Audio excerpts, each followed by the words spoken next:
I feel like in the next 5 years, there's going to be a commercial that you have maybe seen before. If you or a loved one has been addicted to screens and fallen victim to the algorithms, you may be entitled to financial compensation. Attention! If you or a loved one was diagnosed with mesothelioma, you may be entitled to financial compensation. Like, I literally feel like that's going to be a thing in 5 years, tops. So apparently, I am not the only one that has literally wanted a flip phone. I have looked in the store, I've looked online, I haven't done it yet, but I have had a true desire for a flip phone. And as it says right here, a growing number of individuals are embracing abstinence by switching from smartphones to simpler dumb phones to reduce digital distractions and improve mental clarity. This trend reflects a desire for more mindful technology use and a healthier relationship with digital devices. And if you don't know who I am, that is pretty much the topic that I'm spearheading the most right now.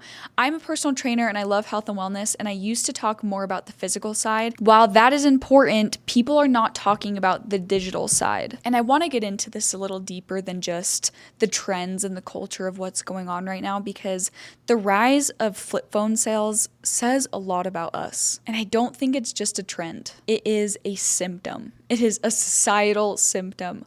Our nervous systems are collapsing. Our social connections are dwindling, especially the deep ones. People are so burnt out of just the information overload. Information that you didn't even know you needed and you probably never needed in your entire life. And I'm sorry, but your monkey brain, your little brain right here, has never evolved to see this much information and content.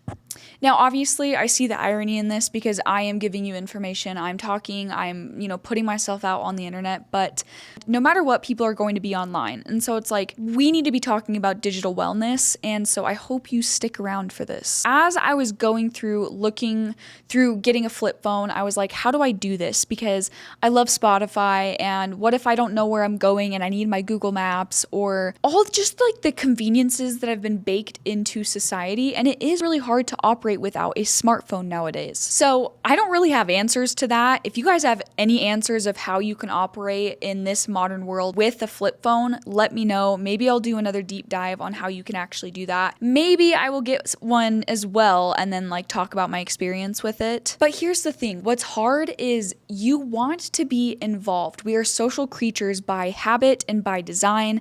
And so when it comes to social media and wanting to be plugged in, of course there's good sides to that, right? Like, you want to see what your friends are up to. Although the algorithm totally changed that, and now you can't even see your friends, and now it's just everything to do with other people in the For You page. But the idea was you wanted to see what your friends are up to, right?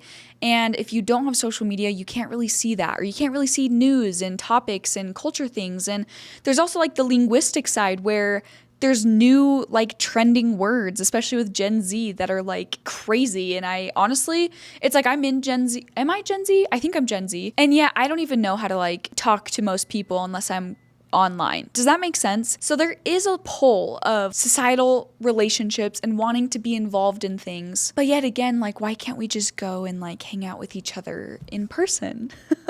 That would fix everything, obviously. And also, as we're talking about screen time and algorithms and the dumb phone resurgence, I just have a thought here. I feel like in the next 5 years, there's going to be a commercial that you have maybe seen before. And the commercial reads, if you or a loved one has been addicted to screens and fallen victim to the algorithms, you may be entitled to financial compensation. Attention! If you or a loved one was diagnosed with mesothelioma, you may be entitled to financial compensation. I literally feel like that's going to be a thing in 5 years tops, because if you don't know, TikTok is actually being sued by 13 states right now. So it says more than a dozen states sue TikTok, alleging it's harming kids and it's designed to addict them. I don't know about you guys, but that seems like the case. But that's just my opinion. It's so sad because it talks about how American teens are the golden audience for TikTok and how beauty filters have especially been harmful to young girls and cause body image issues and all of that. And we're actually going to dive into that in a later video. But Clearly, more and more people are realizing the real implications of the smartphones in general, but also social media. And I also wanted to touch on this article that says, how much time does the average person spend on their phone? So it says the average American spends about 5 hours and 24 minutes on their phone every day. 57% of Americans consider themselves a phone addict. Half of the internet traffic, 50%, comes from mobile phones, and an average American checks their phone around 96 times a day.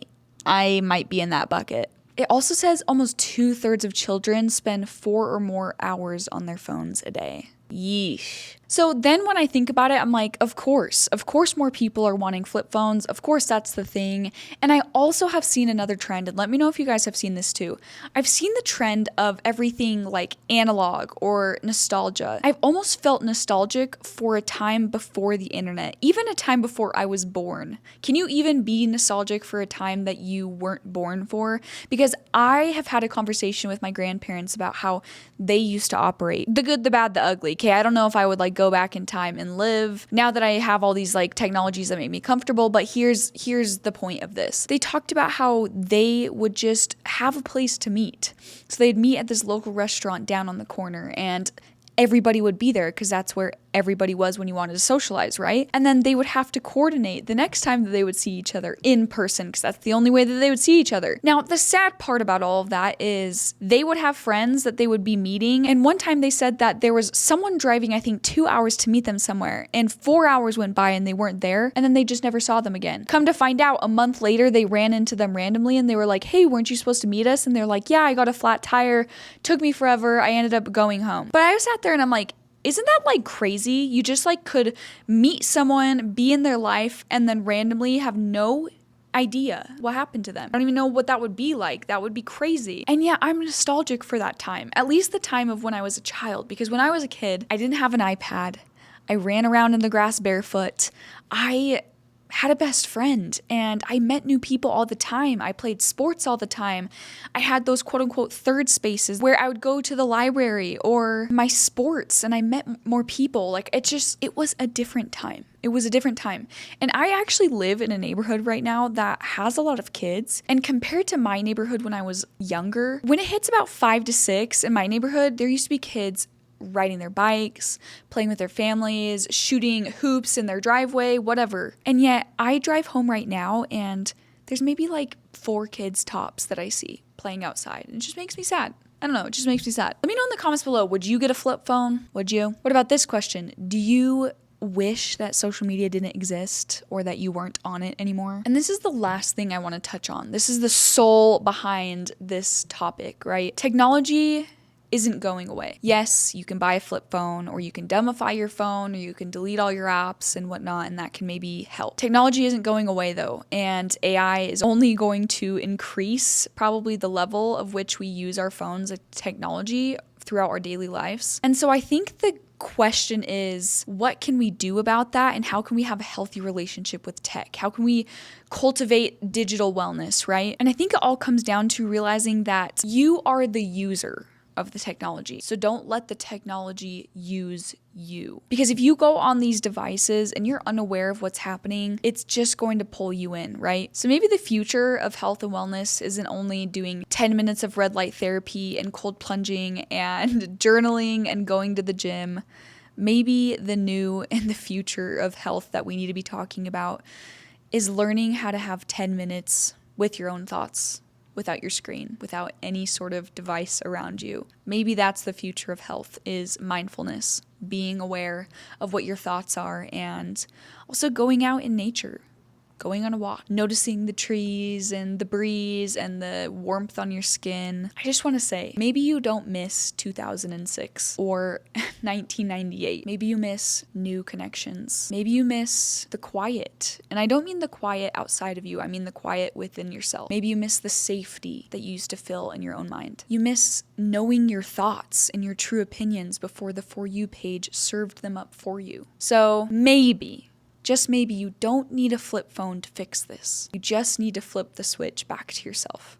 Okay, so that was a lot. Let me know if you like this style of video. I know this is new for my channel and this is a little different, but I'm liking it so far. I love diving into culture and trends and commentary and just really trying to figure out how we can live in this world, how we can grow and deal with these changes in technology and how we can be healthy and mindful of these as well. So yeah, let me know what other topics you want me to discuss. Let me know what your screen time is below and if you would get a flip phone. And if you want, here's a video that it's recommending to you right here, right now. So maybe that's your vibe.